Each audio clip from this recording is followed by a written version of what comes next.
Okay, so then let's talk about what's called ingress and egress. What ingress and egress is how a person turns into or turns out of the parking lot of a restaurant. Okay? It's amazing, but if there is a curb cut at the right location, people will pull in. And if there isn't, they won't turn around. Okay, whoever tells you that people aren't lazy, the curb cut could literally be 30 feet away, and they got to do a U-turn, and it only takes them their driving wheel. And then they do the U-turn, and they're right at your parking lot, but they won't do it. So the ingress and egress of the location is critical. How far away you are from the stop signs. If you have a stop sign, if your building's here and you got stop signs here, and this is 2 buildings off, you may have a problem. Because literally, these cars might block up here, and therefore you won't get business because they won't cross over. So the ingress and egress of your property is critical. In the old days, do you know how we used to do that? We basically used to go to the place where the building was projected to be, and we stood there and we looked down one way, and then we looked down another way.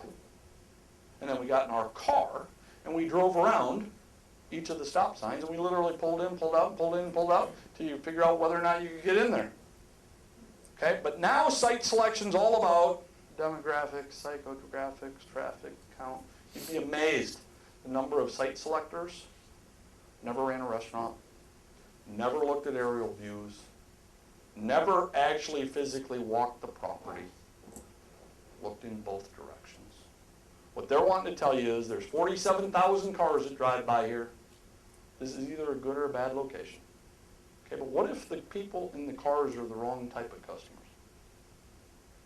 They can tell you all the demographics they want. What they don't tell you is when they're sitting here looking at numbers, they're telling you what percentage of this is male, female, black, white, green, purple, orange, tall, short, with or without money. What they're trying to tell you is data.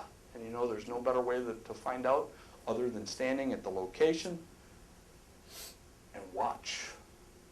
I can see kids going by. I can see a lot of BMWs. I know what that means. I can see a lot of older model vehicles. I know what that means. I can see a lot of minivans. I know what that means. You got to do it on the ground watching. The data I got to have too. The data I got to sit and go, okay, Mr. or Miss Commercial Real Estate Person, tell me what it means. Okay, great. I got it. It's all free. By the way, in this day and age of technology, you can get all of that data by yourself too. You can just easily, plenty of websites, literally download it, collect your information. It's crazy. But what's going to decide success or failure with a site is going to come down to the art of site selection. The process of determining how a mammal consumes, where they consume, the time of day they consume, who's around you and who's not. In this industry, having competitors near you is good, not bad. Because see, what I want to be as an independent, what I want to be is in a position to out-operate you. I want you sitting right next to me. You want to see a successful restaurant? You take a high-volume McDonald's and you put it on one side of me. You take a high-volume Taco Bell and you put it on the other side of me. You take a high-volume casual dining, put it on another side of me. High-volume fine dining, you put it on another side of me. And I'm going to make a ton of money. It will be crazy. And see, most people don't think in those terms. They think if they're all high volume, there's no way I could be. And it's the exact opposite. If they're all high volume, unless you're adult there's almost no way you couldn't be a high volume.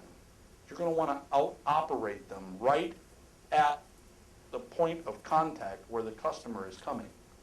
Does that make sense?